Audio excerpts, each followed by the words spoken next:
Oke baik, selamat malam untuk kita semua. Perkenalkan, nama saya Tamara Nensi Arsinatobe dengan NIM 20030301008, kelas C semester 2, program studi Sosiologi, Fakultas Ilmu Sosial dan Politik Universitas Cendana. Di sini saya akan presentasikan hasil kerja makalah saya dalam bentuk video parodi Sosiologi Komunikasi, buku yang ke-14, Dunia Bersama Pengetahuan Umum Spektural, Demokratif, Komunikasi, dan Ruang Sosial. Selamat menyaksikan.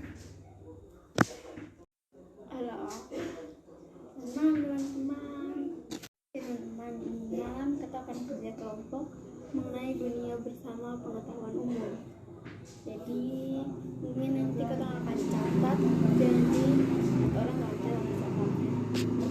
Sudah kayak begitu, biar beta saya catat pertama. Jadi nanti masing-masing memberikan pendapat tentang dunia bersama pengetahuan umum. Nanti baru beta catat hal-hal apa saja yang akan dibutuhkan dalam presentasi nanti, oke? Yang kita semua catat ya. Jadi kira-kira siapa yang mulai dulu? Saya bisa catat nama dan nanti kan tahu pendapat dari ini itu dari siapa, pendapat dari ini dari siapa, supaya menarik kesimpulan nantinya juga lebih gampang dengan ketemu dengan hasil yang akan mau dicapai itu dengan gampang. Mungkin beta mau menjelaskan dulu dia punya sedikit saja yang dalam menjelaskan tentang dunia bersama pengetahuan umum. Nah, dunia bersama pengetahuan umum artinya dunia memiliki satu pengetahuan yang secara umum, ada secara umum, secara khusus, secara khas, atau mungkin secara pribadi. Jadi dunia pengetahuan umum artinya dunia mengetahui segala hal yang terjadi di setiap tempat, daerah, atau suatu negara yang memiliki misalnya memiliki satu masalah, maka dunia dia akan tahu tentang hal itu. Dia tuh sudah seperti ramalannya, sudah akan mengetahui hal ini akan terjadi pada tahun ini, hal ini akan terjadi di tahun ini, dan negara-negara mana saja yang mungkin akan mendapatkan hal itu. Seperti mungkin sekarang adalah jadi yang dapat kita ambil adalah seperti COVID-19. Dia ada semenjak tahun 2019 hingga sekarang 2021. Dia telah berkeliling ke semua negara, dan sekarang yang sedang terjadi adalah membangkangkan atau COVID sedang merajalela di India. Seperti yang kita ketahui atau seperti kita tahu bahwa di India satu hari saja selama 24 jam sudah meninggal beribuan orang. Jadi kita juga perlu waspada terhadap COVID-19. Dengan dunia bersama pengetahuan artinya ada berbagai ilmuwan yang akan mencari tahu atau mendeteksi apa-apa saja akan terjadi setelah bencana-bencana kecil yang terjadi di dunia atau di mungkin saya juga tambahkan sedikit dari yang dijelaskan bahwa ilmuwan itu sama dengan ahli-ahli teori atau dokter-dokter profesional dari berbagai negara, berbagai belahan dunia berkumpul menjadi satu untuk membahas tentang masalah ini. Jadi masalah COVID ini bukan hanya masalah di satu negara saja, tapi menjadi masalah di berbagai belahan dunia. Jadi dunia bersama pengetahuan umum artinya segala hal dapat dilakukan dengan mendeteksi hal-hal apa saja yang akan terjadi.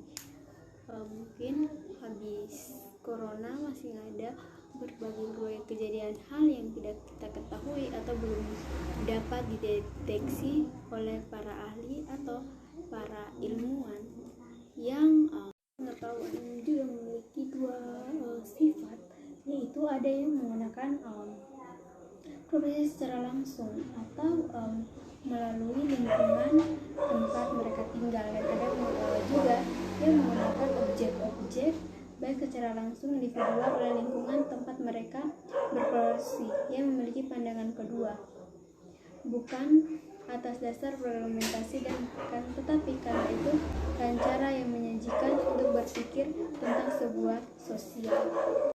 Jadi hal yang dimaksud adalah bahwa penelitian atau pengetahuan secara umum itu sangat baik dalam hal pengetahuan yang biasa saja dan lain sebagainya.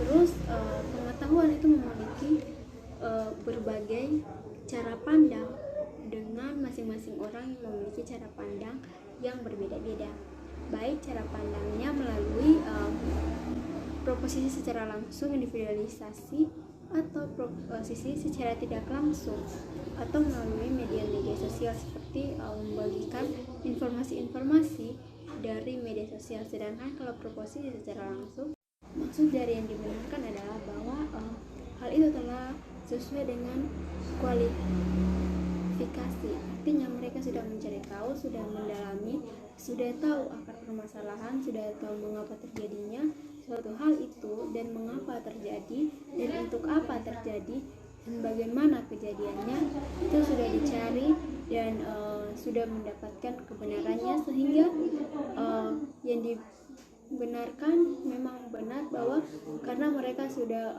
mengetahui semua yang dibutuhkan untuk dibenarkan. Ya, mungkin saya juga akan menambahkan sedikit dari yang telah teman-teman sampaikan. Saya ingin menambahkan mengenai pentingnya maksud berbicara. Pentingnya maksud berbicara di sini adalah bagaimana komunikator sampai pada faktual mengetahui kesamaan dan mana objek yang dipilih oleh ucapan yang mokatif, penyampaian yang benar atau yang tidak benar, yang sesuai atau tidak sesuai, yang bijak atau yang tidak bijak. Jadi cara penyampaian yang baik adalah kita menyampaikan suatu hal yang sesuai dengan kejadian yang terjadi atau hal fakta yang kita ketahui di lapangan.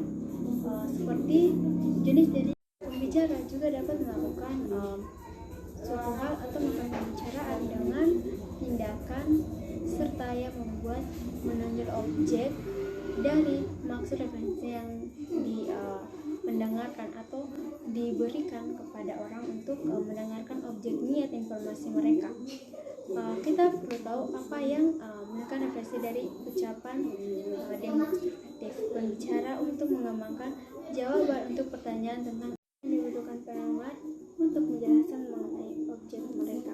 Perlu tahu bahwa yang kita ucapkan untuk mendapatkan jawaban yang tepat, mengetahui objek mana yang pembicara bermaksud untuk memberikan tentang suatu hal atau suatu masalah atau suatu kejadian yang terjadi dalam suatu masyarakat atau mungkin suatu negara atau permasalahan negara dengan negara lain dan lain sebagainya.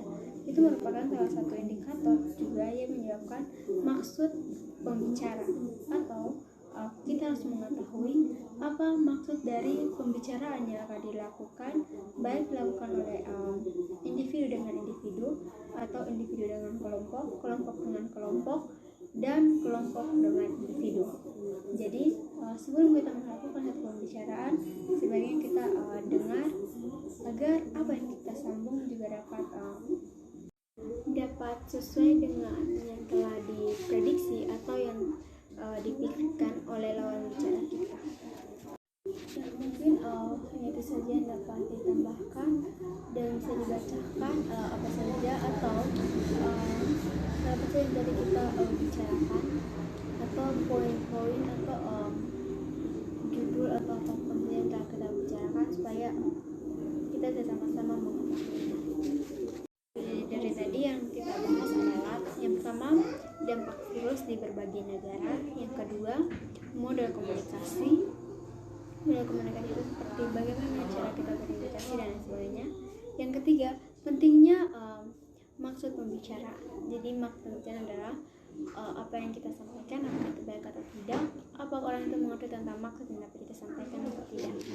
Mungkin yang dapat saya sampaikan. Jangan lupa like, comment, and subscribe. Bye bye, dan jumpa di video selanjutnya.